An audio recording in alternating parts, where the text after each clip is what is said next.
Thank you, friends, for joining. Thank you for watching. എന്തോ ഈ ഓഡിയോയ്ക്ക് എന്തോ ഒരു പ്രോബ്ലം ഉള്ളതായിട്ട് തോന്നുന്നു. ഇപ്പോൾ നിങ്ങൾക്ക് കേൾക്കാമെന്ന് പ്രതീക്ഷിക്കുന്നു.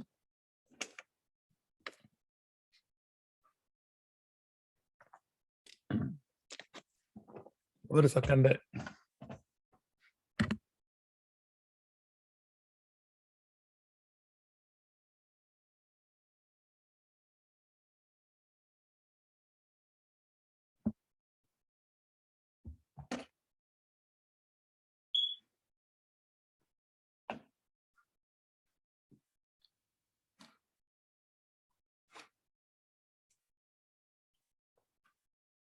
കഴിഞ്ഞ കുറെ താങ്ക് യു എൽദോ മോലപ്പുരയിൽ എഴുതിയിട്ടുണ്ട്, കേൾക്കാമെന്ന്.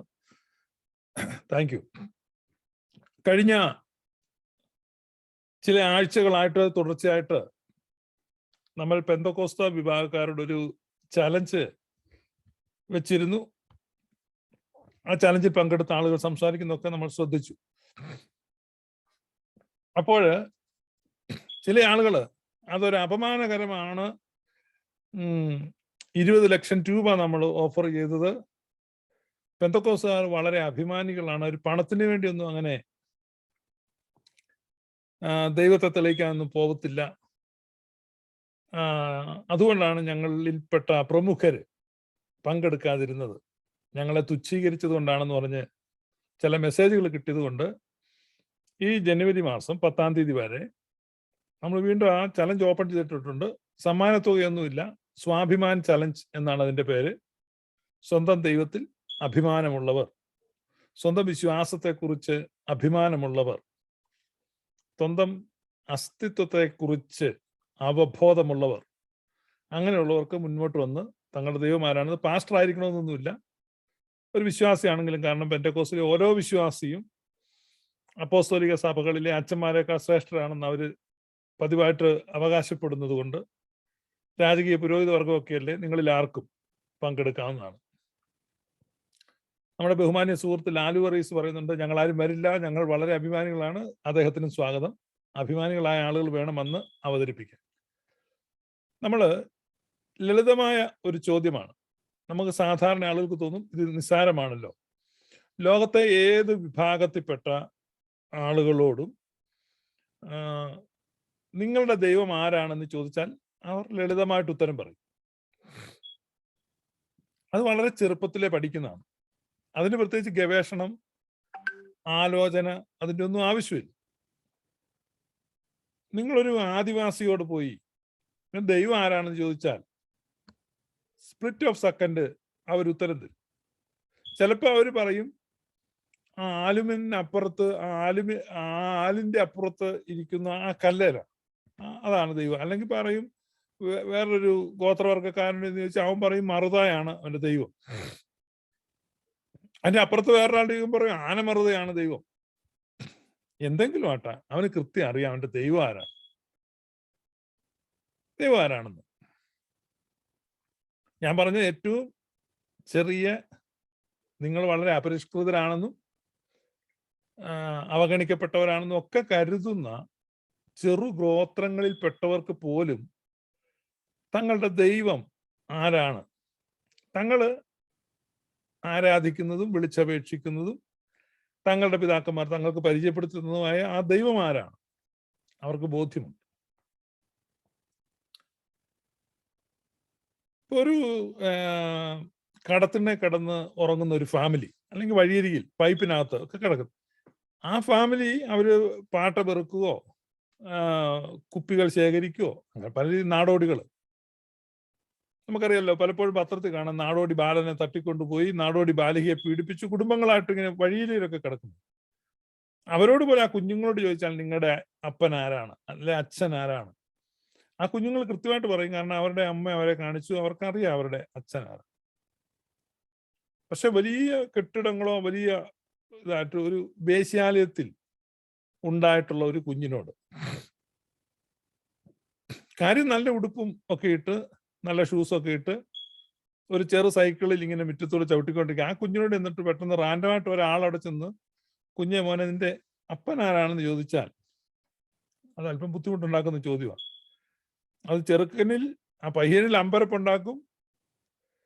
പയ്യൻ ചെന്ന് അമ്മയോട് ചോദിച്ചാൽ ബുദ്ധിമുട്ടുണ്ടാക്കും. പിന്നെ വലിയ ബുദ്ധിമുട്ടാണ്. ഒരുപക്ഷെ ചിലപ്പോൾ ആ പഞ്ചായത്തിലെ വോട്ടേഴ്സ് ലിസ്റ്റ് മുഴുവൻ എടുത്തുകൊണ്ടൊന്ന് പരിശോധിക്കുകയും ഗവേഷണവും തർക്കവും. ഇപ്പൊ പെന്തക്കോസ്തുകാരോട് നമ്മള് ദൈവം ആരാണെന്ന് ചോദിക്കുമ്പോൾ സമാനമായ ഒരു അമ്പരപ്പാണ് കാണുന്നത്. ഞാനിത് കളിയാക്കാൻ വേണ്ടി പറയുന്നല്ല. പെന്തക്കോസ്ത് വിഭാഗത്തിൽ പെട്ടിരിക്കുന്ന എൻ്റെ പ്രിയപ്പെട്ടവർ ചിന്തിക്കാൻ വേണ്ടി പറയുന്നത്.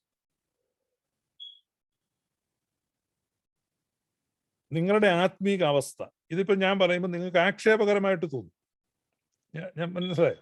ഇപ്പൊ ഞാനിരുന്ന് വെച്ച് വേശ്യാലയത്തിലെ കുഞ്ഞ് ഇത് ബൈബിൾ ലാംഗ്വേജാണ്. നിങ്ങൾ ബൈബിളിൽ തുടർമാനമായിട്ട് പറയുമ്പോൾ നിങ്ങൾ ഉപയോഗിക്കുന്ന ബൈബിളിലെ ലാംഗ്വേജാണിത്. ആത്മീക വ്യഭിചാരം, വേശ്യാവൃത്തി, മതിച്ചു പൊളച്ചു, ഇത്തരത്തിലുള്ള പ്രയോഗങ്ങൾ നിങ്ങൾക്ക് ബൈബിളിൽ കാണാൻ പറ്റും. പുതിയ നീതി വരുമ്പോഴാണെങ്കിലും ജാരസന്തതികൾ, കൗലടയന്മാർ എന്നൊരു വാക്കാണ് പൗലോസ് ശ്ലീഹ ഉപയോഗിച്ചിട്ടുള്ളത്. മലയാളത്തിൽ തർജ്ജമ ചെയ്ത് വെച്ചിട്ടുണ്ട്. ഈ കൗലടയൻ എന്നാണ് നമ്മളതിന്റെ ഇംഗ്ലീഷ് എടുത്ത ബാസ്റ്റാർഡ്സ്. നാടൻ ഭാഷ പറഞ്ഞ തന്തയ്ക്ക് പറക്കാത്തവന്മാർ, അല്ലെ തന്ത ആരെന്നറിയാത്തവർ, തിരിച്ചറിയാത്തവർ എന്നൊക്കെയാണ് അതിന്റെ അർത്ഥം. ഇത് ഞാൻ പറഞ്ഞതല്ല. ഇതൊക്കെ വലിയ ചീത്തയാണെന്നൊക്കെ പറഞ്ഞു ഇവിടെ കുറെ ആളുകൾ. ഇത് ബൈബിളിൽ പുതിയ നിയമത്തിൽ എഴുതിയിരിക്കുന്ന പദമാണ് ഈ പറയുന്നത്. അല്ലാതെ ഇതൊന്നും ചീത്തയോ തെറിയോ ഒന്നുമല്ല. അല്ല, നിങ്ങളത് ഹോളി ബുക്കായിട്ട് കൊണ്ടു നടക്കരുത്, അവസാനിപ്പിക്കണം. അപ്പൊ അതാരാ നിങ്ങളെ കുറിച്ച് പറഞ്ഞിരിക്കുക? അപ്പൊ ഇത്രയും ഗൗരവതരമായ ഒരു ആത്മീക വിഷയത്തെ കുറിച്ചാണ് ഞങ്ങൾ ചോദിക്കുന്നത്. നിങ്ങൾ ക്രിസ്ത്യാനികളാണെന്ന് പറഞ്ഞ് വെറുതെ അവകാശപ്പെട്ട് കഴിഞ്ഞ നാളുകളിൽ കേരളത്തിലെ പരമ്പരാഗത ക്രൈസ്തവ കുടുംബങ്ങളിൽ നിന്നുള്ള ആ കുടുംബങ്ങളിലെ മുത്തുക്കളായിരുന്ന അനേകരെ ആ സഭയിൽ നിന്ന് അടർത്തി മാറ്റി. സഭാഗാത്രത്തിൽ നിന്ന് നിങ്ങൾ തെറ്റായ ഉപദേശങ്ങൾ പ്രചരിപ്പിച്ചു, അടിസ്ഥാനമില്ലാത്ത അവകാശവാദങ്ങൾ ഉന്നയിച്ചു. ഇപ്പോൾ ഗ്ലോറിയസ് ഗോസ്പൽ നിങ്ങളോട് ചോദ്യങ്ങൾ ചോദിക്കുമ്പോൾ ഇങ്ങനെയൊക്കെ ചോദിക്കാമോ എന്നൊക്കെ പറഞ്ഞ് വട്ടോ നീളോ നടക്കാതെ അന്തസ്സായിട്ട് ചോദ്യത്തെ അഭിസംബോധന ചെയ്യണം. അതിഗൗരവമായ ആരോപണമാണ് ഉന്നയിക്കുന്നത്. വ്യക്തമായ ബോധ്യത്തിലാണ് പറയുന്നത്. ഇല്ലേ? ഒരു സംശയം, ആരാണ് അച്ഛൻ എന്ന് ചോദിക്കുമ്പോ കബഡി നിർത്താൻ പോകുന്ന ഗതികേടാണ്. പാഴൂർ പടിപ്പുരയിൽ പോയി നമുക്ക് പ്രശ്നം വെച്ച് നോക്കാം, ആരായിരിക്കും, ആരാണ് അതൊരു. അപ്പൊ നിങ്ങൾ ഞാൻ മനസ്സിലാക്കി തരുന്നതാണ്. നിങ്ങൾ ആ കുടുംബങ്ങളെ വെച്ചിട്ട് കമ്പയർ ചെയ്യുക. ഒരുപക്ഷെ മറ്റേ കുടുംബത്തിന് പേരില്ലായിരിക്കാം, പ്രശസ്തി ഇല്ലായിരിക്കാം, പണമില്ലായിരിക്കാം, സ്വന്തമായി വീടില്ലായിരിക്കാം, അവർ കടത്തിണ്ണലായിരിക്കും കിടക്കുന്നത്. ഒന്ന് ഉറങ്ങാൻ വേണ്ടി കടക്കാരൻ കട അടച്ചു പോകാൻ അവരിങ്ങനെ നോക്കിയിരിക്കും. കടക്കാരൻ പോയി കഴിയുമ്പോൾ ഇവർ എന്നിട്ട് ആ വരാന്ത അടിച്ചു മാരി. ഒരുപക്ഷെ അതൊരു ചെറിയ കുടുംബം, അവർക്ക് ഒരു ആത്മബോധമുണ്ട്, അവരാരാണെന്ന് അവർക്കറിയാം, ആത്മാഭിമാനമുണ്ട്. അപ്പൊ ദൈവം ആരാണെന്ന് അറിയാൻ പാടില്ലാത്ത ദൈവവിശ്വാസം പ്രസംഗിക്കുന്ന ഒരു കൂട്ടർ. ഇന്നലെ ഞാനൊരു വീഡിയോ കണ്ടു. എനിക്ക് വളരെ അധികം ദുഃഖം തോന്നി. അതിനകത്ത് ആളുകൾ ഇവിടെ രോഗശാന്തി വ്യാപരിക്കുന്നു, അത്ഭുതങ്ങൾ. ഫാദർ ഡാമിയൻ എന്ന് പറഞ്ഞ ഒരാളാണ് ഈ ആണ്ടവസാന പ്രാർത്ഥന നടത്തുകയാണ്. നിനക്കെതിരായിട്ട് കൂടോത്രം ചെയ്തവൻ തകർന്നു പോകുന്നു, ഇങ്ങനെയൊക്കെയുള്ള ആഹ്വാനങ്ങൾ കൊടുക്കുന്നുണ്ട്. കുറെ ആളുകളൊക്കെ മുഖത്ത് വലിയ ഒരു പൊതിക്കെട്ടുമൊക്കെ വെച്ച് തുള്ളുന്നുണ്ട്. അത്ര വലിയ രോഗശാന്തിയൊക്കെ അവിടെ വ്യാപരിക്കുകയാണെങ്കിൽ പിന്നെ മുഖത്ത് പൊതിക്കെട്ടും വെച്ച് കടന്ന് ചാടേണ്ട ആവശ്യമുണ്ട്. നമ്മൾ എത്രയോ പരിഹാസ്യമായിട്ടുള്ള. അപ്പൊ ഇവരിൽ ആർക്കും തന്നെ അവരുടെ ദൈവം ആരാണെന്ന് കൃത്യമായിട്ട് പറഞ്ഞിട്ട് ആ ദൈവത്തെ ഒന്ന് സ്തുതിക്കാൻ സാധിക്കുന്നില്ല.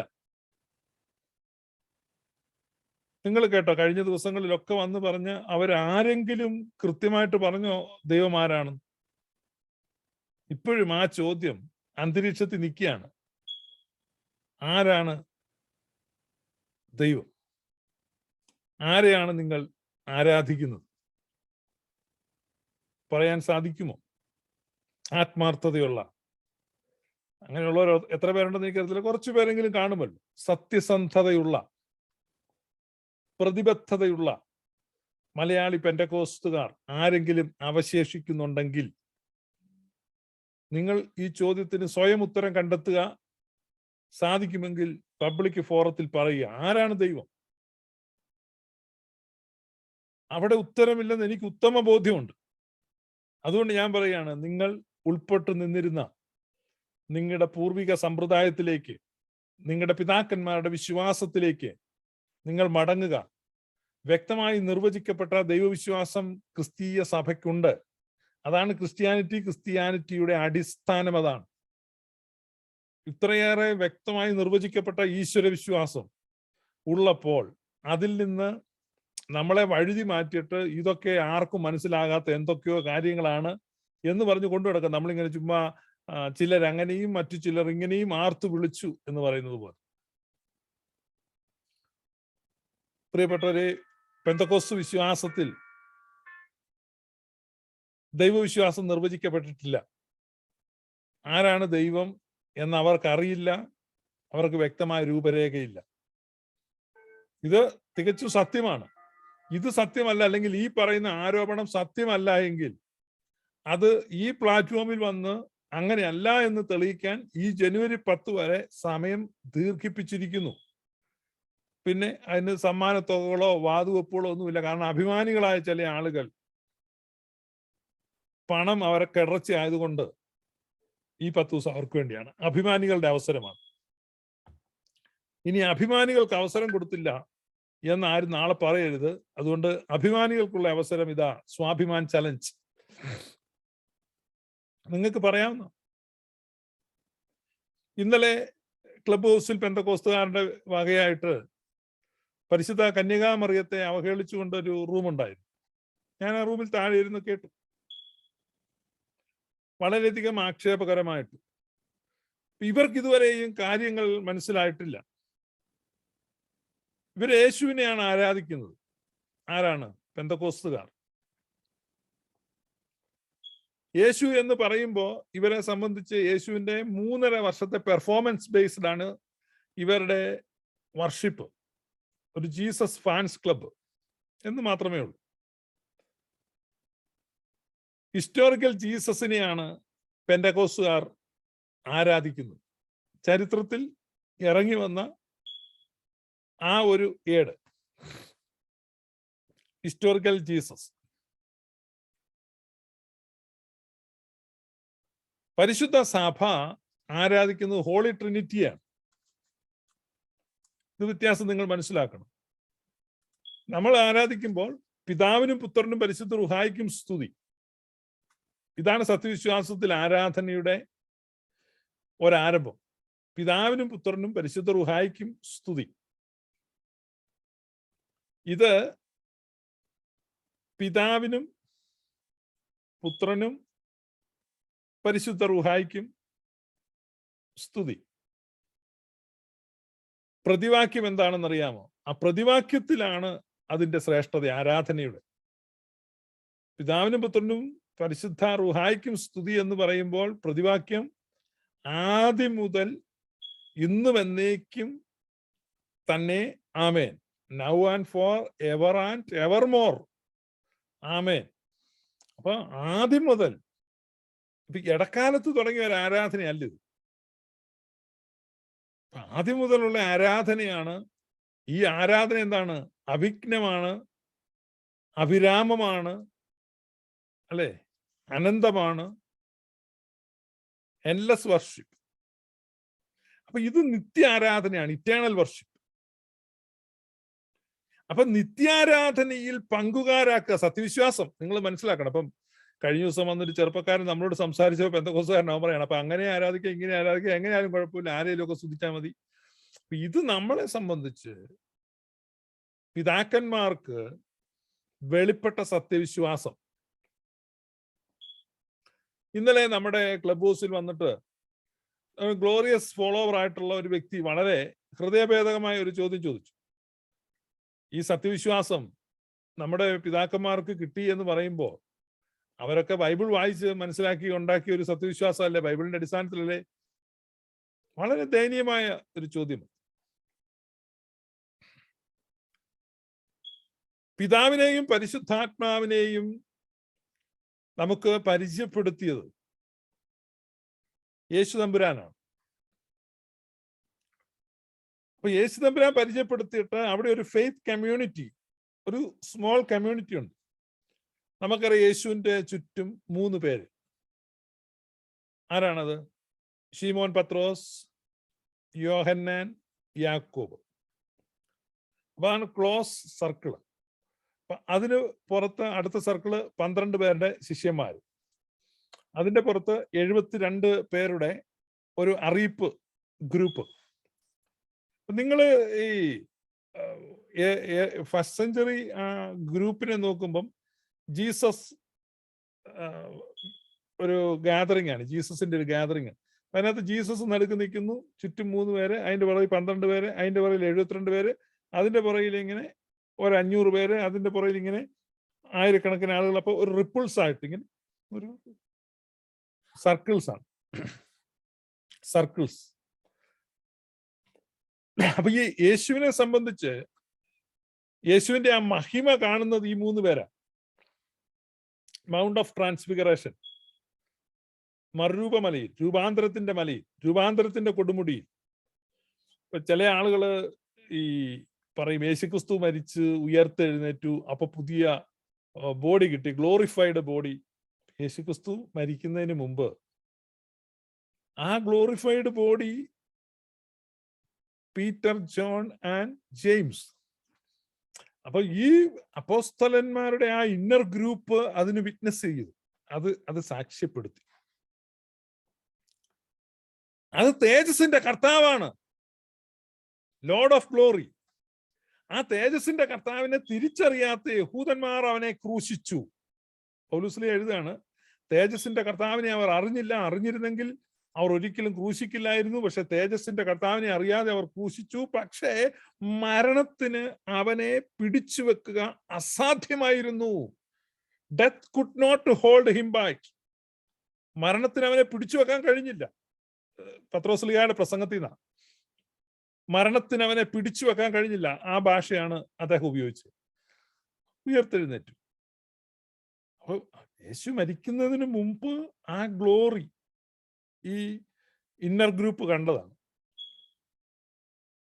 അവിടെയാണ് നമ്മൾ ഈ സ്പിരിച്വൽ സീക്രട്സ്,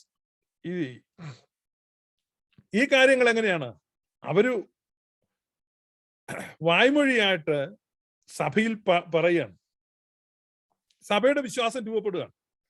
ഇതെല്ലാം കൂടെ ഒരു പുസ്തകമായിട്ട് എഴുതി വെച്ചേക്കണം കേട്ടോ. ഇത് യേശു പറഞ്ഞില്ല, ഞാൻ ഈ പറയുന്നെല്ലാം ഒരു പുസ്തകമായിട്ട് എഴുതണമെന്ന് യേശു അവിടെ പറഞ്ഞിട്ടൊന്നുമില്ല. യോഹന്നാൻ വെളിപ്പാട് കാണുമ്പോൾ എഴുതുക, വായിക്കുക എന്നൊക്കെയുള്ള കമാൻഡ്മെന്റ്സ് ഉണ്ട്. പൊതുവെ ഈ ശിഷ്യന്മാരുടെ വിശ്വാസം ആ കമ്മ്യൂണിറ്റിയിലാണ്. അതായത് യേശുക്രിസ്തുവിന്റെ നേർ ശിഷ്യന്മാരുടെ ഒരു ഗ്രൂപ്പുണ്ട്. പിന്നീട് നമുക്കറിയാം, ഇപ്പൊ കേരള കോൺഗ്രസ് പിളരുന്നു എന്ന് പറഞ്ഞാൽ അന്നിങ്ങനെ പല ഗ്രൂപ്പുകളുണ്ടായി, പല ആശയങ്ങളുണ്ടായി. പക്ഷെ യേശുക്രിസ്തുവുമായിട്ട് നേരിട്ട് ബന്ധമുണ്ടായിരുന്ന ആ ഒരു സ്ട്രെയിറ്റ് സ്ട്രീം അവിടെ നിലനിന്നിരുന്നു. അവർക്ക് എപ്പോഴും പ്രാമുഖ്യമുണ്ട്. എന്ന് പറഞ്ഞാൽ ഈ ഒറിജിനൽ ആളുകൾ ഇല്ലാത്തടത്തുമാർ ആളാകും, പക്ഷെ ഓതന്റിക് ഫെലോഷിപ്പിൽ നിന്ന് ഒരാൾ വന്നു കഴിയുമ്പോൾ മറ്റൊരു സൈലൻസ് ഉണ്ടാവും. കുറച്ചൊക്കെ എതിർക്കുമെങ്കിലും ആധികാരികത എപ്പോഴും ആർക്കാണ്? ആ ഡയറക്റ്റ് ഡിസെൻഡൻസ് ആയിട്ടുള്ള ആളുകൾക്ക്. പിന്നീട് നമുക്കറിയാം, ഞാൻ പല പ്രാവശ്യം ലൈവിൽ പറഞ്ഞിട്ടുള്ളതുകൊണ്ട് ഞാൻ ഇത് ആവർത്തിക്കുന്നില്ല. എന്നാലും യോഹന്നാൻ ശ്ലീഹ ഒക്കെ ലേഖനം എഴുതുമ്പോൾ പലതും നിങ്ങളോട് പറയാനുണ്ട്. I have a lot of things. പക്ഷെ ഞാനിപ്പോ അതൊക്കെ ഈ സത്യത്തിൽ കടലാസും മഷിയും ഉപയോഗിച്ച് പറയാൻ താല്പര്യമില്ല.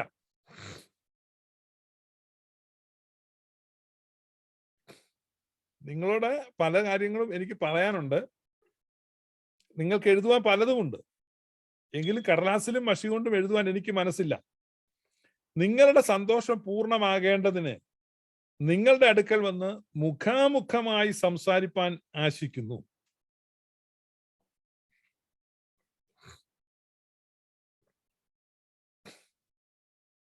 I have many things to reveal unto you, but I don't prefer to write with paper and ink. I don't prefer it. പൗലോസ്ലിഹ ലേഖനത്തിൽ എഴുതിയിട്ടുണ്ട്, വേഗത്തിൽ നിങ്ങളെ കാണുവാൻ ആശിക്കും, നിങ്ങളോട് സംസാരിക്കാൻ ആഗ്രഹിക്കും.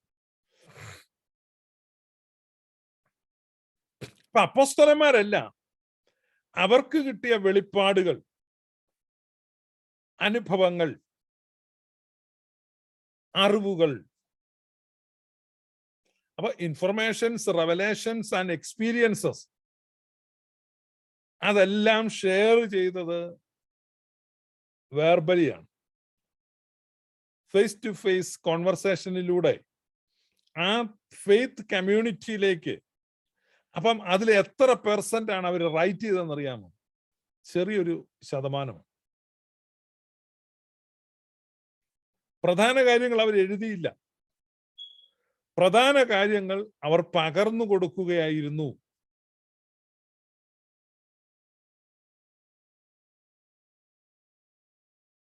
മറ്റു ചില കാര്യങ്ങളാണ് രേഖപ്പെടുത്തിയിട്ടുള്ളത്.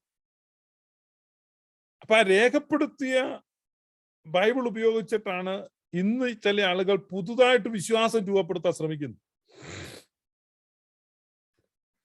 എന്നിട്ട് സഭയുടെ ഓരോ വിശ്വാസത്തെ കാണുമ്പോൾ അത് ബൈബിളിലുണ്ടോ, ഇത് ബൈബിളിലുണ്ടോ നോക്കി നിങ്ങൾ ബൈബിളിൽ കണ്ടെത്തില്ല, നിങ്ങൾക്ക് കാണാൻ പറ്റില്ല. അപ്പൊ അങ്ങനെ വന്നപ്പോഴാണ് വിരുദ്ധ ഉപദേശങ്ങൾ വർദ്ധിച്ചു വന്നപ്പോൾ സുന്നഹദോസ് കൂടുകയും ആ സുന്നഹദോസിലെ ചർച്ചകളിൽ എന്താണ് ആധികാരികമായ ക്രിസ്തീയ വിശ്വാസം, പരമ്പരാഗതമായ വിശ്വാസം എന്നതിനെ കുറിച്ചുള്ള ചർച്ചകളിൽ, അതാണ് ഓർത്തഡോക്സി, സത്യവിശ്വാസം അവിടെ സ്ഥാപിക്കപ്പെട്ടു. അപ്പൊ ദൈവത്തെക്കുറിച്ച്, പിതാവിനെയും പുത്രനെയും പരിശുദ്ധാത്മാവിനെയും കുറിച്ചുള്ള വ്യക്തമായ നിർവചനത്തോടുകൂടെ നിക്യ, കോൺസ്തന്തിനോപ്പോലിസ്, എഫേസോസ് എന്നിങ്ങനെ 3 സുന്നഹദോസുകളിൽ ആ വിശ്വാസത്തിന്, നമ്മുടെ വിശ്വാസ പ്രഖ്യാപനത്തിന്റെ പൂർത്തീകരണം ലിഖിത രൂപത്തിൽ ലഭിക്കുകയും അതിനെ ഉരുവിടുകയും ചെയ്യുന്നു. അപ്പൊ ഇത്രയും വെൽ ഡിഫൈൻഡ് ആയിട്ടുള്ള ഒരു ദൈവബോധ്യം അത് ആദ്യം മുതലുള്ളതാണ്, അല്ലാതെ ഇടക്കാലത്തുണ്ടായതല്ല. ഇടക്കാലത്തുണ്ടായതാണെങ്കിൽ അത് ശരിയായ വിശ്വാസമല്ല, ഇടക്കാലത്തുണ്ടായതാണെങ്കിൽ. അതുകൊണ്ടാണ് പിതാവിനും പുത്രനും പരിശുദ്ധ റൂഹായിക്കും സ്തുതി എന്ന് പറയുമ്പോൾ അത് ആദ്യം മുതൽ ഇന്നും എന്നേക്കും ആമേൻ, മാറ്റമില്ലാത്തതാണ്, മാറിക്കൂടാത്തതാണ്, ഇടക്കാലത്ത് രൂപപ്പെട്ടതല്ല, ആദ്യം മുതലുള്ളതാണ്. അപ്പൊ അതുകൊണ്ടാണ് പിതാവിനും പുത്രനും പരിശുദ്ധ റൂഹായിക്കും സ്തുതി, അല്ലാതെ പിതാവിനും യേശുവിനും പരിശുദ്ധാത്മാവിനും സ്തുതി എന്നല്ല പറയുന്നത്. നിങ്ങൾ അങ്ങനെ കേട്ടിട്ടുണ്ടോ എവിടെയെങ്കിലും പറയുന്നത്? പിതാവിനും യേശുവിനും പരിശുദ്ധ റൂഹായിക്കും സ്തുതി. യേശു എന്ന് പറഞ്ഞാൽ 2000 വർഷം മുമ്പ് ഭൂമിയിൽ അവതരിക്കുക, പക്ഷെ ആരാധന അതിനു മുമ്പുള്ളതാണ്, ആദ്യം മുതലുള്ള ആരാധന. അതുകൊണ്ട് ആ വ്യത്യാസം വരും. ഇത് നിങ്ങൾ മനസ്സിലാക്കണം. സത്യ ആരാധന അല്ലെങ്കിൽ സത്യ നമസ്കാരികൾ, സത്യവിശ്വാസികളായിട്ടുള്ള ആളുകൾ, നിങ്ങൾക്ക് ലഭിച്ചിട്ടുള്ള സത്യവിശ്വാസം എത്ര ശ്രേഷ്ഠമാണ്. നമ്മുടെ ഈ സത്യവിശ്വാസത്തെ രൂപപ്പെടുത്തിയ പിതാക്കന്മാർ എത്രയോ ഔന്നത്യമുള്ളവരാണെന്നുള്ളത് നമ്മൾ തിരിച്ചറിയണം, വിനയപൂർവ്വം തിരിച്ചറിയണം. അതിനാ ഞാനിത് പറയുന്നു. നിങ്ങൾക്ക് പിടി കിട്ടുന്നുള്ള വ്യത്യാസം. അതായത് പിതാവിനും പുത്രനും പരിശുദ്ധ റൂഹായിക്കും സ്തുതി, പിതാവിനും പുത്രനും പരിശുദ്ധ റൂഹായിക്കും സ്തുതി.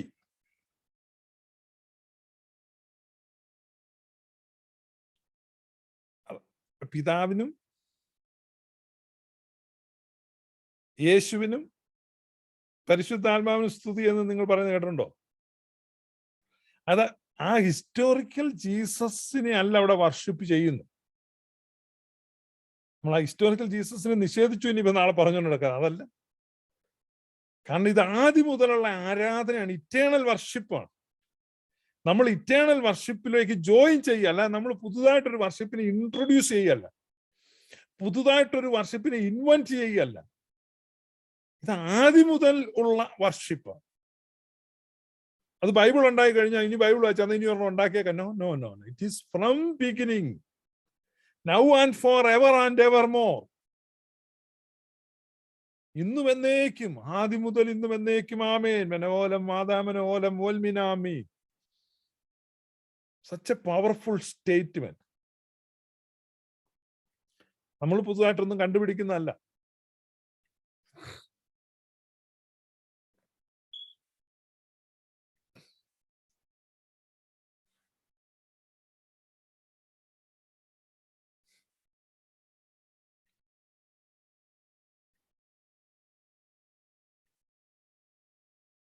ഈ അന്ത്യകാലത്ത് പുത്രൻ മുഖാന്തരം നമ്മോട് അരുളി ചെയ്തിരിക്കുന്നു, അവനെ താൻ സകലത്തിനും അവകാശിയാക്കി വെച്ചു, അവൻ മുഖാന്തരം ലോകത്തെയും ഉണ്ടാക്കി.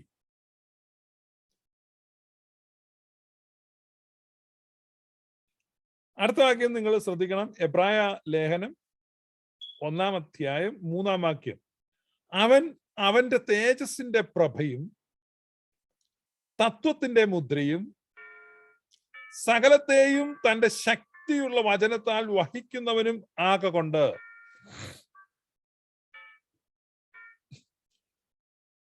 who being the brightness of his glory and the express image of his person and upholding all things by the word of his power. അപ്പൊ സകലത്തെയും ശക്തിയുള്ള വചനത്താൽ വഹിക്കുന്നവൻ പുത്രൻ.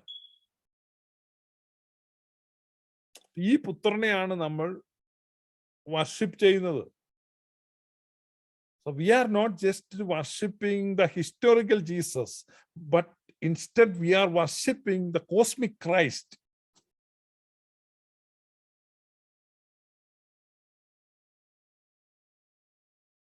We worship cosmic Christ along with his Father and Holy Spirit. പിതാവിനോടും പരിശുദ്ധാത്മാവിനോടും ഒപ്പം നമ്മൾ ആ പുത്രനെ ആരാധിക്കുന്നു. ഇതാണ് ഈ തൃത്വാരാധന. അല്ല അവിടെ യേശുവേ സ്തോത്രം, യേശുവേ നന്ദി, അപ്പം തരണേ, അപ്പം വർദ്ധിപ്പിക്കണേ. നമ്മൾ ആ കാണുന്നത് ആ പുത്രന്റെ എക്സ്പ്രസ് ഇമേജിന്റെ, ഈ ഭൗമിക വെളിപ്പാടിന്റെ ആ കേവലം 3 വർഷത്തെ ആ ഒരു പ്രതിഭാസത്താൽ എന്ത് ചെയ്തിരിക്കുകയാണ്, അല്യൂർഡായിട്ട് വശീകൃതരായ, സുവിശേഷ ഭാഗങ്ങൾ വായിച്ച് വശീകൃതരായിട്ട് ഈ അത്തരത്തിൽ ആ ഒരു യേശുവിനെ ആരാധിക്കുന്നു. നിങ്ങൾ ആ ആരാധനയുടെ ദാരിദ്ര്യം മനസ്സിലാക്കാൻ ഇനി പറഞ്ഞു.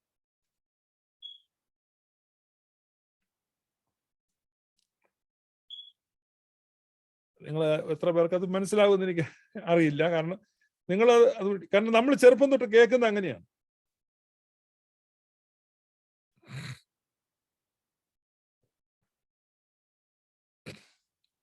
നമ്മള് ഈ കാര്യം മനസ്സിലാക്കേണ്ടത്, ഇപ്പം കാനാവിൽ വെള്ളത്തെ വീഞ്ഞാക്കിയവൻ, കടലിന്റെ മീതെ നടന്നു പോയവൻ, കുരുടന് കാഴ്ച കൊടുത്തവൻ. അപ്പം ആ കാനാവിൽ വെള്ളം വീഞ്ഞാക്കിയ, കടലിന്റെ മീതെ നടന്ന, കല്ലടാവിൽ ജനിച്ച, അങ്ങനെയൊക്കെ ഉണ്ട്. ഈ കാ കൊണ്ടൊരു പ്രയോഗം ഉണ്ടായിരുന്നു പണ്ട് ബ്രദറൻ സഭയിലെ തിരുവട്ടാർ കൃഷ്ണൻകുട്ടി എന്ന് പറഞ്ഞ് നമ്മുടെ ES തോമസിന്റെ ഒക്കെ അവരൊക്കെ ഒരുമിച്ചുണ്ടായിരുന്ന ഒരു ടീം. കാ കുട്ടിയൊക്കെ പ്രസംഗിക്കാൻ. ഒരുപക്ഷെ നമ്മളൊക്കെ ES തോമസിനോട് ചോദിച്ചാൽ പുള്ളിക്കും പറ്റുമായിരിക്കും അത്.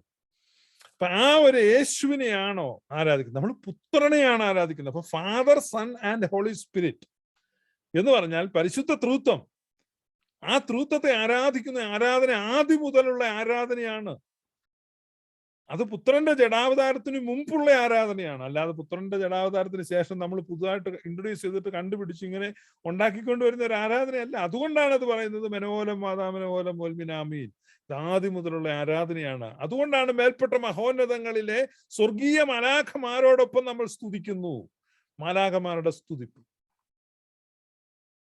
അതാണ് സ്തുതി ചൊവ്വാക്കപ്പെട്ട വിശ്വാസം എന്ന് പറയുന്നത്. ഈ സ്തുതി, അപ്പൊ അവിടെയാണ് ഈ ദരിദ്രവും അവ്യക്തവുമായ ദൈവസങ്കല്പവുമായിട്ട് ഇവർ വരുന്നത്. മനസ്സിലായോ? ഏറ്റവും പരിപൂർണതയുള്ളതും ശക്തിയുള്ളതുമായ ദൈവിക വെളിപ്പാടോടുകൂടെ, കൃത്യമായി നിർവചിക്കപ്പെട്ട ആരാധനയോടുകൂടെ പരിശുദ്ധ സഭ ഇവിടെ നിൽക്കുമ്പോൾ അതിന് ഓപ്പോസിറ്റ് നിൽക്കുന്നത് ബലഹീനവും ദരിദ്രവും ദുർബലവും അവ്യക്തവുമായിരിക്കുന്ന ചില ബോധ്യങ്ങളോടുകൂടെ ഉള്ള ഒരു ആരാധന. ആരാണ് ദൈവം എന്ന് വെച്ചാൽ ആരുമാകാം, ഒന്നും കുഴപ്പമില്ല. അത് നമുക്ക് മുട്ടുവേദന മാറിയാ പോരെ. ദൈവം ആരാ? 1.5 കോടി ബാങ്കിൽ വരും.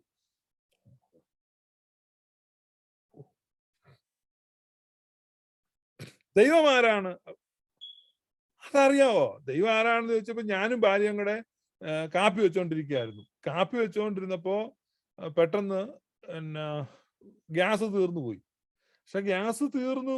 പക്ഷെ ഗ്യാസ് തീർന്നെങ്കിലും എന്ത് സംഭവിച്ചു?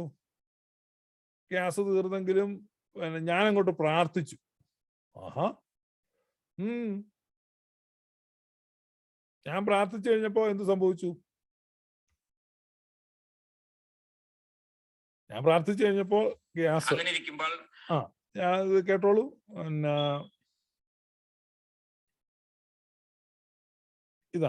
ഇതാണ് ദൈവം. നിങ്ങൾ മനസ്സിലാക്കുക. രാവിലെ എന്റെ ഭാര്യ എഴുന്നേറ്റ് എന്നിട്ട് ചായ ഉണ്ടാക്കാൻ വേണ്ടി കിച്ചണിൽ ചെന്ന് ചായ ഉണ്ടാക്കിക്കൊണ്ടിരിക്കാൻ, ചായ തിളയ്ക്കുന്നതിന് മുമ്പ് തന്നെ അടുക്കളയിൽ നിന്നൊരു ശബ്ദം, അയ്യോ ഗ്യാസ് തീർന്നു പോയി. എന്നിട്ട് പുള്ളിക്കാരി പ്രയാസപ്പെട്ട് എൻ്റെ അടുത്ത് വന്നു. എന്നിട്ട് ഗ്യാസ് തീർന്നു പോയി. ഞാനും ചെന്ന് നോക്കിയപ്പോൾ ഈ ഗ്യാസ് കുറ്റി സിലിണ്ടർ ഇങ്ങനെ തല തിരിച്ചു വെച്ചിരിക്കുക.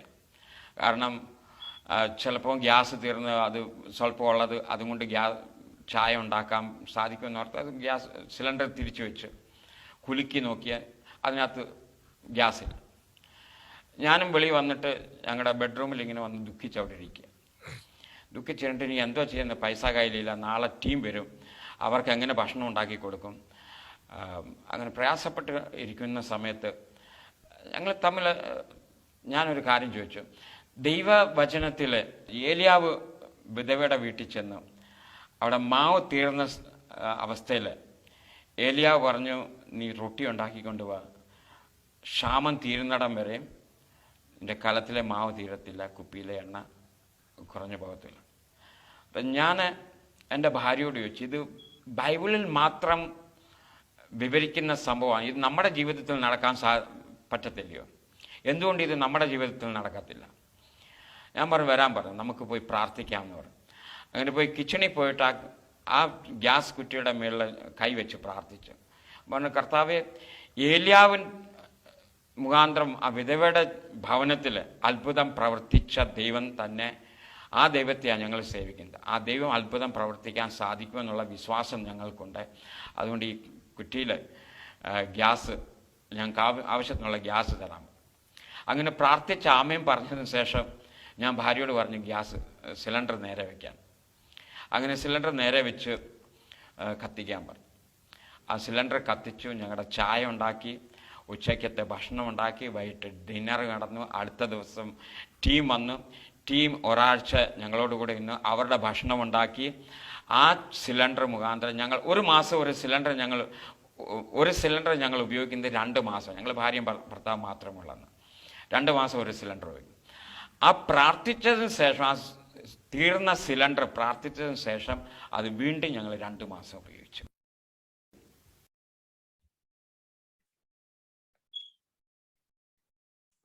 ദൈവം ആരായെന്ന കുഴപ്പം? ദൈവം ആരായാൽ എന്താണ് കുഴപ്പം? നിങ്ങൾക്ക് എന്താ കുഴപ്പം? ദൈവം ആരാണെന്നുള്ളതല്ല ഇവിടെ പ്രശ്നം. ഗ്യാസ് വർദ്ധിച്ചു വരുന്നു, നിൽക്കുന്നില്ല. ഏലിയാവ് ചെയ്തതുപോലെ ഏലിയാവിന്റെ ദൈവത്തോട് ഞാൻ പ്രാർത്ഥിച്ചു. ഏലിയാവിന്റെ ദൈവം കവനന്റ് ഗോഡ് ഓഫ് ഇസ്രായേലാണ്, യാഹ്വയാണ്, യഹോവയാണ്. ആ കവനന്റ്, ഈ കവനന്റ്, ഇവർ ആ കവനന്റിലുണ്ടോ? ഏലിയാവിന്റെ. അപ്പൊ ഏലിയാവിന്റെ ദൈവത്തെയാണ് സേവിക്കുന്നത്. ഏലിയാവിന്റെ ദൈവമായിട്ട് കൂട്ടിയായിരുന്നു. ഏലിയാവ് അങ്ങനെ ആകുമ്പം വിശ്വാസ വിപരീതികളൊക്കെ വാളുകൊണ്ട് വെട്ടിക്കൊന്നു. ഇവരും ഇറങ്ങണം. അപ്പൊ മുസ്ലിങ്ങൾ ജിഹാദ് നടത്താൻ ഇറങ്ങുന്നു എന്നൊക്കെ പറഞ്ഞ് ആരോപണം ഉന്നയിച്ചുകൊണ്ടിരിക്കുകയാണ്. അതിന് എങ്ങനെ അതിനെ എതിർക്കും? കാരണം ബാലിന്റെ പ്രവാചകന്മാർ ഒന്നിനെ വിടല്ലാതെ എല്ലാത്തിനെ വെട്ടിക്കൊന്നോണെന്നാണ് ഏലിയാവ് പറഞ്ഞിട്ടുള്ളത്. ഇതാണ് ഈ അവ്യക്തത, ഇതാണ് അസംബന്ധം, ഇതാണ് തിരുവെഴുത്തുകളെ ശരിയായ വിധത്തിൽ ഗ്രഹിക്കാൻ പറ്റാതെ വരുന്നത് കൊണ്ടുള്ള തോൽവി. ഇവര് ബൈബിൾ എടുത്ത് വായിച്ചിട്ട് അവിടെ അത് കാണും, ഇതെല്ലാം നമുക്കുള്ളതാണ്, അങ്ങനെയാണ് ഇങ്ങനെയാണ്, ഇത് മൊത്തത്തിൽ അങ്ങ് കഴിക്കുക.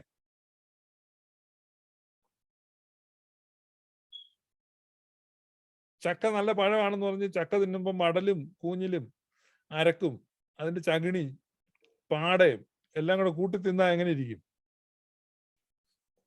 അതുപോലെയാണ് ബൈബിള് കിട്ടിക്കഴിയുമ്പോഴേക്കും ഇത് മൊത്തത്തിൽ അങ്ങ് വിഴുങ്ങുകയാണ്. ഓ, നമുക്ക് ദൈവം തന്നതാണ്, ഇതാണ് ദൈവവചനം എന്ന് പറഞ്ഞ് മനസ്സിലാക്കി. അപ്പൊ അങ്ങനെയാകുമ്പോ ഏലിയാവിന്റെ ദൈവവും ഏലിയാവിന്റെ പ്രവൃത്തിയുമാണ് നിങ്ങൾ ഫോളോ ചെയ്യുന്നതെങ്കിൽ എന്ത് ചെയ്യണം?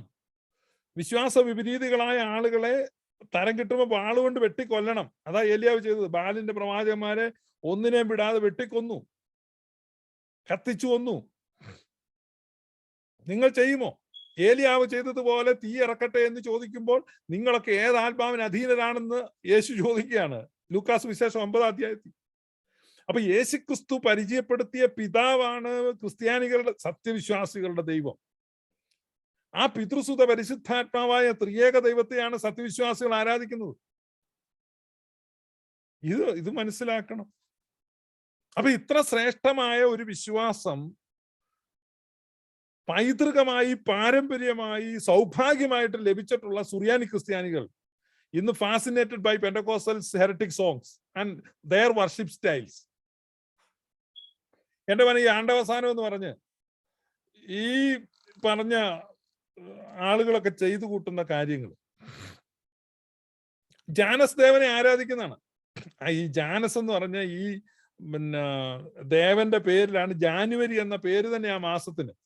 പണ്ടൊക്കെ വർഷം ആരംഭിക്കുന്ന മാർച്ച് മാസത്തിലായിരുന്നു. മാർച്ചിലായിരുന്നു വർഷം ആരംഭിക്കുന്നത്. പിന്നെ അത് 10 മാസമായിരുന്നു. പിന്നെ 2 മാസം ചേർത്ത് വെച്ചപ്പോഴാണ് ഈ ജനുവരിയും ഫെബ്രുവരിയും കൂടെ കൊണ്ട് ഒട്ടിച്ച് ചേർത്ത്.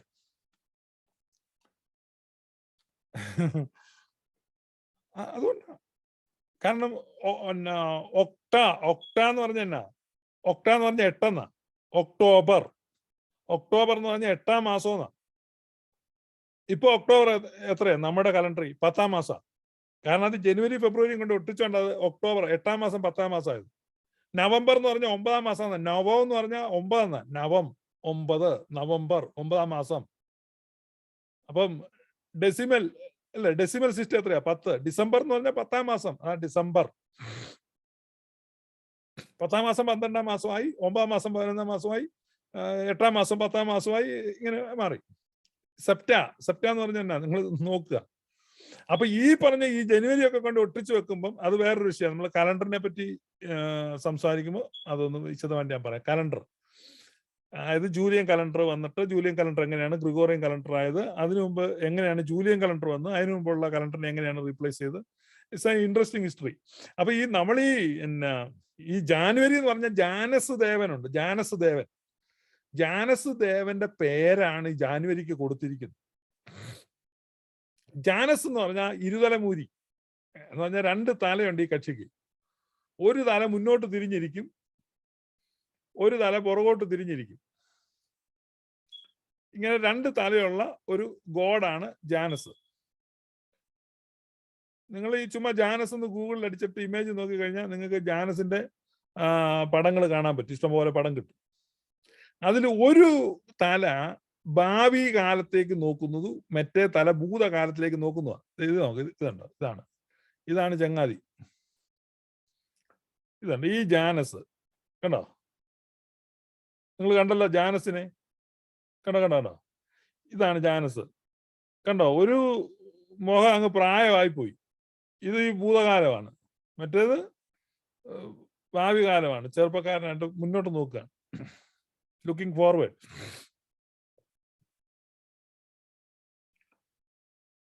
അപ്പം പെന്തക്കോസ്തുകാർ ഈ ഡിസംബർ 31-ാം തീയതി രാത്രി ചെയ്യുന്ന എന്താ നിങ്ങൾക്കറിയാം? കഴിഞ്ഞ കാലത്തെ കാര്യങ്ങളെല്ലാം പറഞ്ഞ് ഒരു തലയ്ക്ക് വർഷിപ്പ്, അടുത്ത വർഷത്തെ മുഴുവൻ അടുത്ത തലയ്ക്ക് സമർപ്പിക്കുക. ഈ ഇരുതലമൂരിയെ ആരാധിക്കുകയാണ് രാത്രി 12 മണിക്ക് പെന്തക്കോസ്തുകാർ. ഈ ആദ്യമായിട്ട് ഈ വിചിത്ര ഭാഷ ആഗ്നസ് ഓസ്മാൻ ഉരുവിട്ടത് എന്താന്ന് നിങ്ങൾക്കറിയാവോ? ജനുവരി 1-നാ. പെന്തക്കോസ്ത് എന്ന് പറഞ്ഞ കൾട്ട് തുടങ്ങിയതിന്റെ വാർഷികമാണ് ഇവർ ആഘോഷിക്കുന്നത്. പെരുന്നാളാണ്, സ്ഥാപക പെരുന്നാൾ. ജനുവരി, അതാണ് ഡിസംബർ 31 ഒരുത്തന്റെ ചന്തി നിലത്തുറക്കാത്ത ഇവൻ കിടന്ന് ചാടുന്നത്. പെന്തക്കോസ്ത് കൾട്ട് ദുരാത്മാവിന്റെ കൂട്ടമാണ്.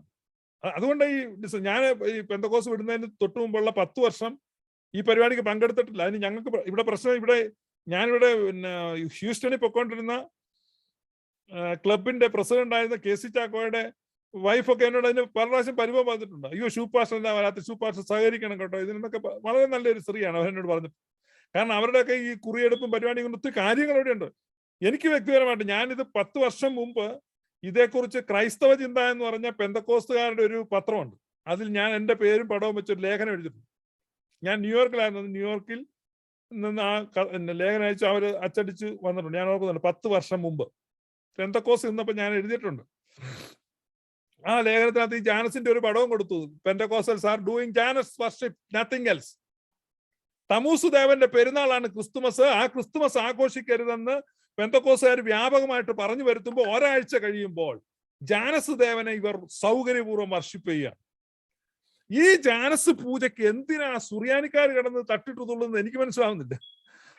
സുറിയാനിക്കാരും ഇപ്പൊ പുതുതായിട്ട് ഇറങ്ങിയിട്ടുണ്ട്. അവരുടെ പള്ളിയിലും രാത്രിയിൽ ഇരുന്ന് കുർബാന ചൊല്ലുക, മണിയടിക്കുക, 12 ആകുമ്പം. ഓർത്തഡോക്സ് സത്യവിശ്വാസം നൂറ്റാണ്ടുകളായിട്ട് ദൈവമേ 5-ാം നൂറ്റാണ്ടിലൊക്കെ എഴുതിയിരിക്കുന്ന ഗീതങ്ങളും സദ്രാകളും പ്രാർത്ഥനകളും എനിയോനകളും കോലോകളും കുക്രിയോനുകളും എഗ്ബോകളും വായിച്ച് ഞാൻ മതിമറന്നിരിക്കുകയാണ്. ഇപ്പൊ ഈ തർജ്ജിമ ചെയ്യപ്പെടാത്ത കുറേയേറെ അറബിക് പ്രേയേഴ്സ് ഇപ്പൊ എനിക്ക് യൂറോപ്പിലുള്ള ഒരു റംബാച്ചൻ ഇംഗ്ലീഷിലാക്കി അയച്ചു തരുന്നുണ്ട്. അദ്ദേഹത്തിന് മലയാളം അറിയത്തില്ല, മലയാളിയല്ല. അപ്പം അദ്ദേഹം അവിടെ ഇരുന്ന് പിന്നെ സുറിയാനി സഭയുടെ ഒരു ദേവാലയമാണ്. ഞങ്ങൾ ഇടയ്ക്ക് സംസാരിച്ച് കഴിയുമ്പോൾ ചില റെയർ പ്രേയേഴ്സ് ഒക്കെ എനിക്ക് ഇംഗ്ലീഷിലാക്കി തരും. അപ്പൊ അദ്ദേഹത്തിന്റെ ഇംഗ്ലീഷ് അത്ര പോരാ. അപ്പം ഏകദേശം ഇങ്ങനെയാണ് എന്നുള്ളത്. പക്ഷെ ഞാൻ നമ്മുടെ മറ്റു സുറിയാനി പ്രാർത്ഥനകളുടെ ഇത് അറിയാവുന്നത് കൊണ്ട് നമുക്കത് റിട്രീവ് എടുക്കാൻ പറ്റും. അതിന്റെ എന്താണ് അതിന്റെ സൗന്ദര്യം. അതിന് ആധികാരികത ഇല്ലാത്തതുകൊണ്ട് ഞാനത് എന്റെ ഉപയോഗത്തിനുണ്ട് ഞാൻ തന്നെ അത് മലയാളത്തിലൊക്കെ ആക്കി ഇവിടെ വെക്കും. അത് വായിച്ച് സന്തോഷിക്കാം. നമുക്ക് പബ്ലിഷ് ചെയ്യാൻ പറ്റില്ല, കാരണം അതൊക്കെ സഭ ചെയ്യേണ്ട കാര്യം. ഞാൻ പറഞ്ഞു ഇത്രമാത്രം മുത്തുകൾ നമുക്കുള്ളപ്പോ എത്ര കൃത്യമാണ്. സഭയുടെ കലണ്ടറിനെ പറ്റി ഒന്ന് പഠിച്ചാൽ തീരാനുള്ള പ്രശ്നവും. ഇപ്പൊ ഈ സഭയുടെ കലണ്ടർ എന്ന് പറഞ്ഞാൽ ഈ കൂദേശിത്തോയിൽ ആണ് സഭയുടെ ശുദ്ധീകരണം, പുതിയ കലണ്ടർ തുടങ്ങുക. അത് കഴിഞ്ഞിട്ടാണല്ലോ ഈ എൽദോ നോമ്പും എല്ലാം വരുന്നത്. അപ്പൊ എത്ര കൃത്യമായ ഒരു കലണ്ടർ സഭയ്ക്ക് സ്വന്തമായിട്ടുണ്ട്. ആ സഭാ കലണ്ടറിലൂടെ സഞ്ചരിക്കുക. അപ്പൊ ആ സഭാ കലണ്ടറിലൂടെ അല്ലേ സഞ്ചരിക്കണ്ടേ. അപ്പൊ സഭയുടെ പുതുവർഷമൊക്കെ കഴിഞ്ഞില്ലേ. പിന്നെ ഈ ജാനസ് ദേവന്റെ ഇതിന് പാതിരാത്രി കുത്തിയിരിക്കുന്ന പെന്തക്കോസുകാർ ഹെരറ്റിക് പരിപാടി കാണിക്കുന്നത് അനുകരിക്കുന്നത് എന്തിനാണ്? എന്നിട്ട് ഈ പെന്തക്കോസ്റ്റൽ പാട്ടുകൾ പാടുകയാണ്. കഴിഞ്ഞ ദിവസത്തെ ഒരു പാട്ടിന്റെ ഗതി ഞാൻ കാണിച്ചല്ലോ. ഒരു പെന്തക്കോസ് ചെറുപ്പക്കാരൻ വന്നിട്ട് ഞങ്ങൾ പിതാവിനെ ആരാധിക്കുന്ന കണ്ടോ എന്നു കാണട്ടെ, എവിടെയാണ് വായിച്ചു പിടിച്ചു വന്നു കഴിഞ്ഞപ്പോഴേക്കും പിതാവിനെ ഒന്നും അല്ല ആരാധിക്കുന്നത്. ഹൈലി ഹെരറ്റിക് ആണ്, കൺഫ്യൂസ്ഡ് ആണ്, കോൺട്രഡിക്ടറി ആണ്, പരസ്പര വിരുദ്ധമായ, കലുഷിതമായ, മൊത്തത്തിൽ അവർക്ക് എന്താണ് കലക്കമാണ്. അപ്പൊ ഇത്ര ദയനീയ സ്ഥിതിയാണ് എന്നുള്ളത് നിങ്ങൾ മനസ്സിലാക്കുക. ഇത്ര ദയനീയ സ്ഥിതി. ഈ ഭാഗ്യ നിർഭാഗ്യങ്ങളുടെ പിന്നാലെയുള്ള ഒരു പരക്കം പാച്ചിൽ മനുഷ്യ ജീവിതം. ആ ഭാഗ്യ നിർഭാഗ്യങ്ങളുടെ പിന്നാലെയുള്ള പരക്കം പാച്ചിലിൽ ഭാഗ്യങ്ങളെ വാഗ്ദാനം ചെയ്യുക. അതിന് പല കൂട്ടരുണ്ട്. കൈനോട്ടക്കാര്, മഷിനോട്ടക്കാര്, ജ്യോത്സ്യന്മാര്, കൂടോത്രക്കാര്, ചെപ്പട വിദ്യക്കാര്, ഈ പാമ്പൂന്ന് ഉണ്ടല്ലോ, ഈ പാമ്പിനെ ഊന്നവര്. ഞങ്ങളുടെ വീട്ടിലൊക്കെ വർഷത്തിലൊരിക്കൽ വരുമായിരുന്നു. പാമ്പിനെ പ്രസാദിപ്പിക്കുന്ന ഒരു സാധനം ഉണ്ട്. ഇങ്ങനെ നിങ്ങൾക്ക് അറിയാമെന്ന് എനിക്കറിയത്തില്ല. ഒരു ഉപകരണം ഉണ്ട്, അത് വെച്ച് ഇങ്ങനെ ഊതും. അത് കുറെ നേരം ഊതി ഇങ്ങനെ പാമ്പിനെ എല്ലാം ഒന്ന് പ്രസാദിപ്പിക്കും. അപ്പൊ ഞങ്ങളൊക്കെ വലിയ ഭക്തിപൂർവ്വം നിൽക്കും. അപ്പൊ നമുക്ക് ആ വർഷം പാമ്പൊന്നും വന്ന് ശല്യം ഉണ്ടാക്കാതിരിക്കാൻ വേണ്ടിയാ. പഴയ കാലത്ത് അങ്ങനെയൊക്കെയാണ് ഇങ്ങനത്തെ വിശ്വാസം. അതൊക്കെ ഇപ്പോഴും ഹോൾഡ് ചെയ്യാണ്. ഞാൻ ഓർക്കുന്നുണ്ട് എന്റെയൊക്കെ ചെറുപ്പത്തില് ഈ ഭയങ്കര ഒത്തിരി വിശ്വാസങ്ങൾ ആളുകളുടെ ഇടയിലുണ്ട്. അന്നൊക്കെ എന്ന് പറഞ്ഞാൽ ആളുകൾക്കൊക്കെ പൈസയൊക്കെ വളരെ കുറവുള്ള കാലഘട്ടമാണ്. ഈ ഇൻവെന്ററി ഒക്കെ അറിയാം. ഞങ്ങളുടെ വീട്ടിൽ ഒരു പേന ഉണ്ടായിരുന്നു. ഞാൻ ഇപ്പോഴും ഓർക്കുന്നുണ്ട്. പച്ച നിറത്തിലുള്ള ഒരു പേന ആയിരുന്നു, അതിനകത്ത് ചുവപ്പ് മഷിയായിരുന്നു. പിന്നെ രണ്ടാമതൊരു പേനയും കൂടെ ഉണ്ടായിരുന്നു. വലിയ അത്ഭുതമാണ്. ഞങ്ങളുടെ വീട്ടിൽ 2 പേന ഉണ്ടായിരുന്നു. ഞങ്ങളുടെ അയൽപക്കത്തെ വീട്ടില് ഒരു പേന ഉണ്ടായിരുന്നു. എനിക്കിപ്പോഴും അറിയാം, അവിടെ ഒരു പേനയേ ഉള്ളൂ. അത് അവിടുത്തെ അപ്പച്ചനാണ് ഉപയോഗിക്കുന്നത്. ആ പേനയുടെ നിറം അറിയാം, കറുത്ത പേനയാണ്. പിന്നെ അതിന്റെ അപ്പുറം ഒന്നും വീടുകളിലൊന്നും പേനയില്ല, പെൻസിലേ ഉള്ളൂ അവർക്കൊക്കെ. എന്ന് പറഞ്ഞാൽ ഞാൻ തമാശ പറയുന്നില്ല. അവരുടെ ആ വീട്ടിൽ എത്ര വെട്ടുരുവ ഉണ്ട്, വെട്ടുകത്തി എത്രയുണ്ട്, ഇവിടുത്തെ ആർക്ക് ഇവിടെ കോടാലി ഉണ്ടോ, ആ കോടാലിക്ക് എന്ത് വലിപ്പമുണ്ട്, തൂമ്പ എത്രയുണ്ട്, ഇതെല്ലാം അറിയാം. കാരണം അന്നത്തെ ഒരു കാർഷിക സമൂഹമാണ്. അപ്പൊ അപ്പുറത്തെ പറമ്പിൽ കിളക്കാൻ പണിക്കാർ കൂടുതൽ വരുമ്പോൾ നമ്മുടെ തൂമ്പ എടുത്തോണ്ട് വരും. അപ്പൊ അതൊരു അവകാശം പോലെയാണ്. ഇവിടെ വന്നു കഴിഞ്ഞാൽ ഇവിടുന്ന് തൂമ്പ എടുത്തോണ്ട് പോകും. കൂടുതൽ പണിതിട്ടുണ്ടെങ്കിൽ അവർ കാച്ചിച്ച് കൊണ്ട് തിരിച്ചു വെക്കും. അതൊക്കെ ഒരു മര്യാദയാണ്. അന്ന് അങ്ങനെയാണ് എല്ലാ സാധനവും. എന്ന് പറഞ്ഞാൽ ഞങ്ങളുടെ വീട്ടിൽ എത്ര മേശയുണ്ട്, എത്ര കസേരയുണ്ടെന്ന് അപ്പുറത്തെ വീട്ടുകാർക്കറിയാം, അപ്പുറത്തെ വീട്ടിൽ എത്ര കസേരയുണ്ടെന്ന് ഞങ്ങൾക്കറിയാം. അന്ന് ആ ഗ്രാമങ്ങളിൽ അങ്ങനെയാണ് ജീവിക്കുന്നത്. അപ്പൊ അതുപോലെ എല്ലാ കാര്യത്തിലും അപ്പൊ ആളുകളുടെ ഭാഗ്യ നിർഭാഗ്യങ്ങൾ ഇതൊക്കെ ഒരു ചർച്ചയാകുന്നുണ്ട്. ഇന്നത്തെ പോലെ TV മറ്റു കാര്യങ്ങളൊന്നും. അപ്പൊ അന്നത്തെ ഏറ്റവും വലിയൊരു വിശ്വാസമാണ് ഈ മലയാള മാസം 1-ാം തീയതി നമ്മുടെ വീട്ടില് ആര് വന്ന് കയറുന്നോ ആ ആളെ അധിഷ്ഠാനപ്പെടുത്തി ആ മാസത്തെ നമ്മുടെ ഭാഗ്യ നിർഭാഗ്യങ്ങൾ, അങ്ങനെ വിശ്വാസമുണ്ട്.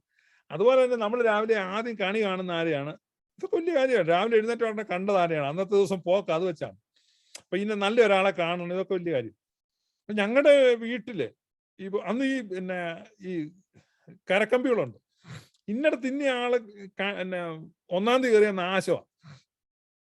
ഇപ്പൊ കറവക്കാരൻ ജോർജാണ് കയറുന്നെങ്കിൽ നല്ലതാണ്. അതേസമയം കറവക്കാരൻ ബേബി ഉണ്ട്, ബേബി വന്ന് കയറി കഴിഞ്ഞാൽ മോശം. ഇപ്പൊ ഇങ്ങനെയൊക്കെ ഉണ്ട്. അപ്പൊ ബേബി കറക്കാൻ വരുന്ന വീടുകളിൽ ബേബി കറക്കാൻ വരുന്നതിന് മുമ്പ് തന്നെ വേറൊരാൾ, നല്ല ഒരാളെ കൊണ്ട് അവിടെ 1-ാം തീയതി കയറ്റിക്കാനൊക്കെ ശ്രമിക്കും ആളുകൾ, ഈ ഭാഗ്യ നിർഭാഗ്യങ്ങളെ കൺട്രോൾ ചെയ്യാൻ വേണ്ടി.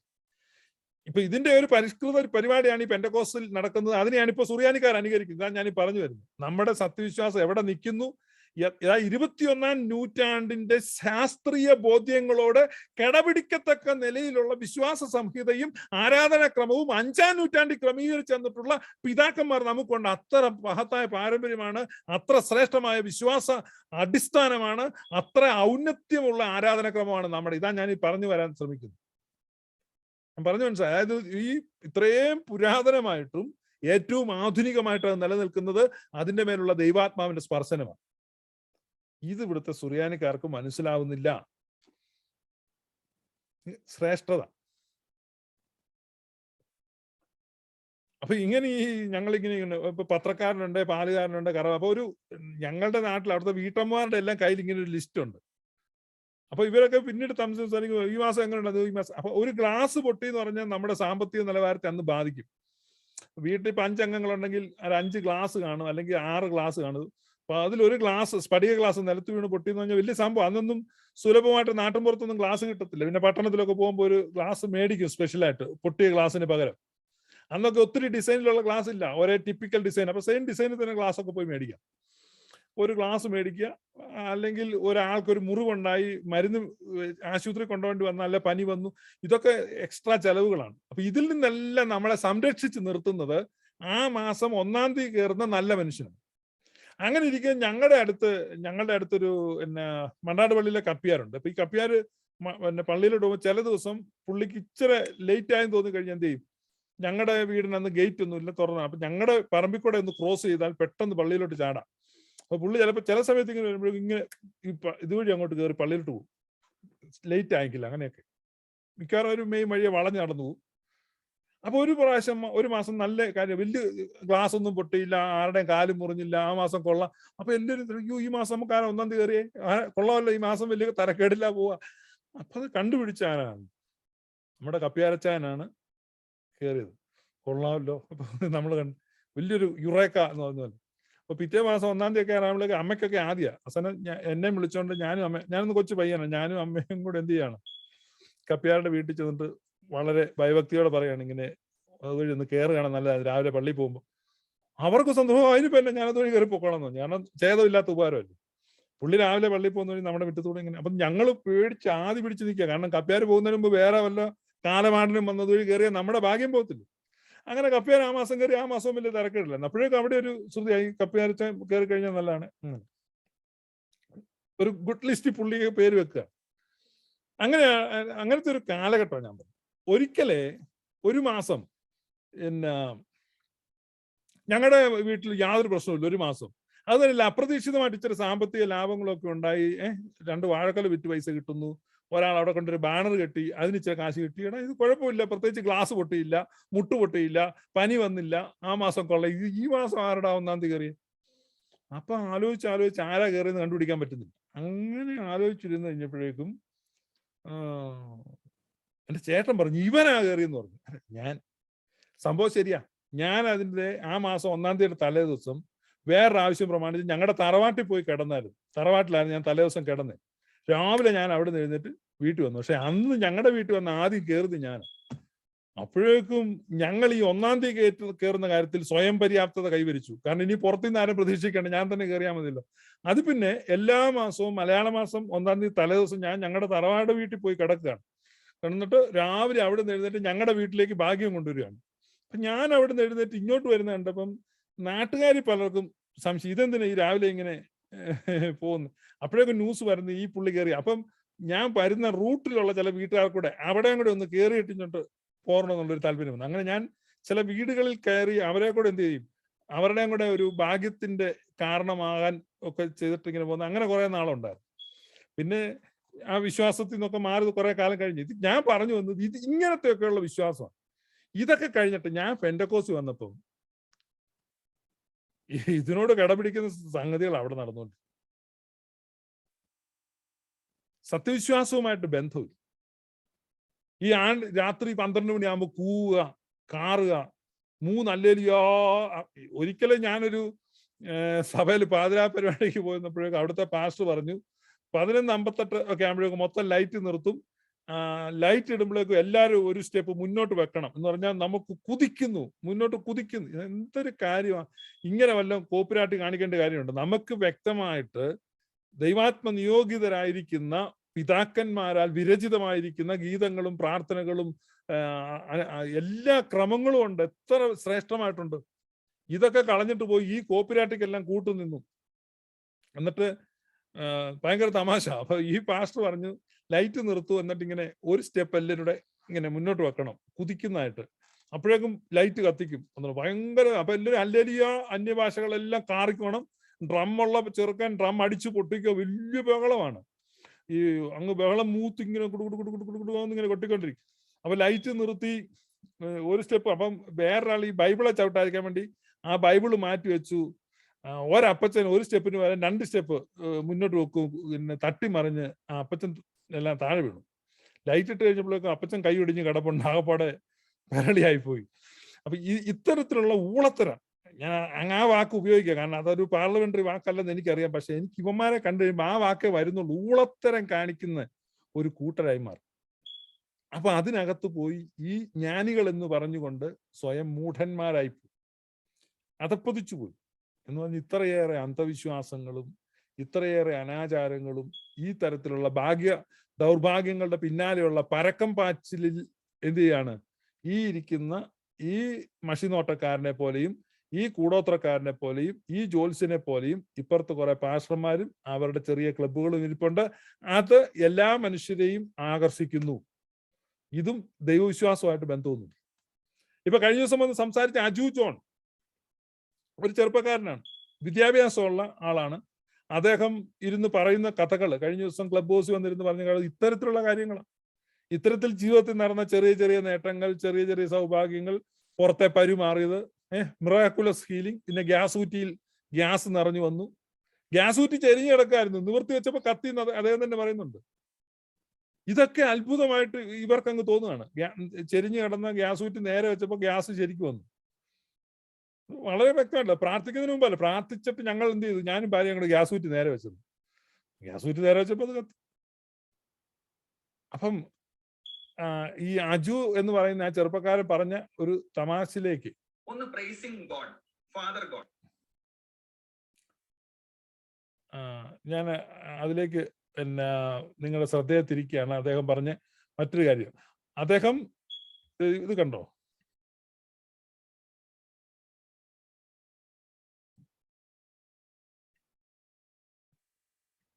രജിസ്ട്രേഷൻ പർപ്പസിനൊക്കെ വേണ്ടി ഒരു അതൊരു വളരെ ചെറുതല്ലേ, ഡീറ്റെയിൽഡ് അല്ലേ? ഞാൻ കാണുന്നത് അതിനെ വളരെ ഒരു ഫ്രീഡമാണ് ഞാൻ അതിൽ കാണുന്നത്. അതായത് ഉദാഹരണത്തിന് നിങ്ങൾ ഇടയ്ക്ക് പറയുന്ന ഞാൻ കേൾക്കാം, അതായത് പെന്തക്കോസ്തിൽ ആർക്ക് വേണമെങ്കിലും സഭ സ്റ്റാർട്ട് ചെയ്യാം, ആർക്ക് വേണമെങ്കിലും. പക്ഷെ ഞാൻ അതിനെ ഒരു ഫ്രീഡം ആയിട്ടാണ് കാണുന്നത്. അതായത് ദുഷ്ടതയ്ക്ക് മറയാക്കരുതെന്നുണ്ട്. അത് ദുഷ്ടതയ്ക്ക് മറയാക്കരുത്, അത് ഇപ്പൊ മറയാകുന്നത്. ആർക്ക് വേണമെങ്കിലും സഭ തുടങ്ങാന്ന് പറഞ്ഞാൽ എന്തൊരു ഹീനമായ കാര്യമാണ് അത്.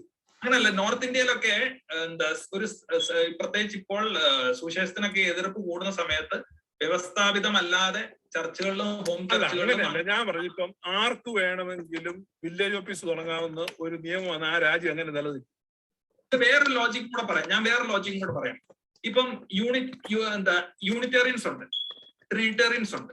ഓക്കെ, അപ്പം ഒരു സൈഡിൽ നമുക്ക് കാണാം യഹോവ സാക്ഷികളുണ്ട്.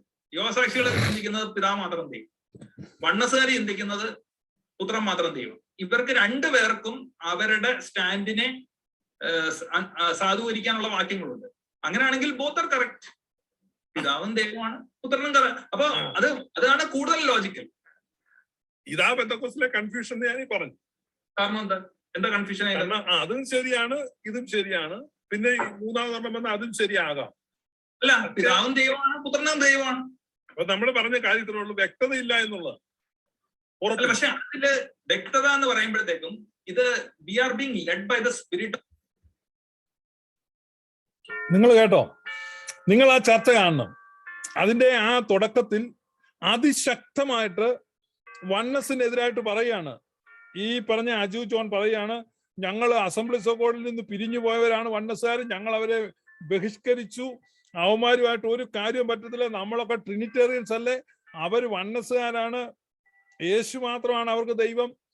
അത് ശരിയല്ല. ഈ ചർച്ചയുടെ തുടക്കത്തിൽ ആ ചർച്ച പര്യവസാനിപ്പിക്കുമ്പോൾ അവന്റെ ഉള്ളിലിരിപ്പ് പുറത്തു വന്നു. ഇതൊക്കെ എന്നാ നമുക്ക് ചില നേട്ടങ്ങൾ ഉണ്ടായാൽ മതി, നമ്മുടെ മുട്ടുവേദന മാറണം, നമ്മുടെ ബ്ലസിമോടെ വയറുവേദന, നമ്മുടെ ജോക്കുട്ടിന്റെ വിസ, നമ്മുടെ പാസ്റ്ററുടെ ഗ്യാസ് കുറ്റി, ഇതൊക്കെയാണ് നമ്മുടെ വിഷയം. അല്ലാതെ ദൈവം ആരായാലും പ്രശ്നമല്ല, ദൈവം എങ്ങനെയായാലും പ്രശ്നമല്ല. നിങ്ങൾ നോക്കിക്കോ. അപ്പൊ അദ്ദേഹം പറയാണ് യഹോവ സാക്ഷിയും കുഴപ്പമില്ല, യേശു നമുക്കാരനും കുഴപ്പമില്ലെന്ന്. നിങ്ങൾ കേട്ടാണോ? ഇയാളാണ് എന്തോ തെളിയിച്ചു എന്ന് ബിന്നിപ്പി ജോൺ പറയുന്നത്.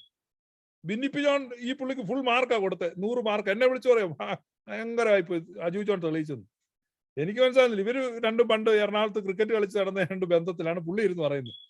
അപ്പൊ എനിക്ക് നിങ്ങൾ കേട്ടിട്ട് പറ, ഈ അജു ജോൺ പറഞ്ഞല്ല, ഇദ്ദേഹം പറയാണ് യഹോവ സാക്ഷിയുടെ ഉപദേശവും കുഴപ്പമില്ല, യേശുനാമക്കാരന്റെ ഉപദേശവും കുഴപ്പമില്ല, ഇതിന്റെ രണ്ടിനും അനുകൂലമായ വാക്യം നമ്മൾ ബൈബിളിൽ കാണുന്നു. നിങ്ങൾക്ക് മനസ്സിലായി പെന്തക്കോസ്തൽ എത്ര കൺഫ്യൂസ്ഡ് ആയിട്ട്, എത്ര കലക്കത്തിലാണ്. They are confused.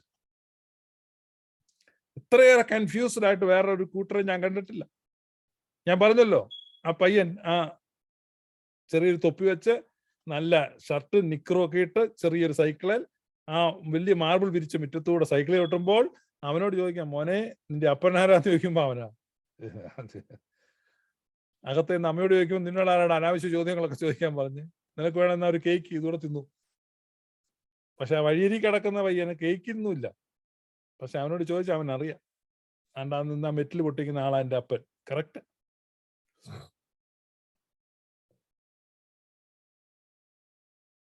എത്ര സത്വപ്രതിസന്ധിയാണ്, ഐഡന്റിറ്റി ക്രൈസിസ്.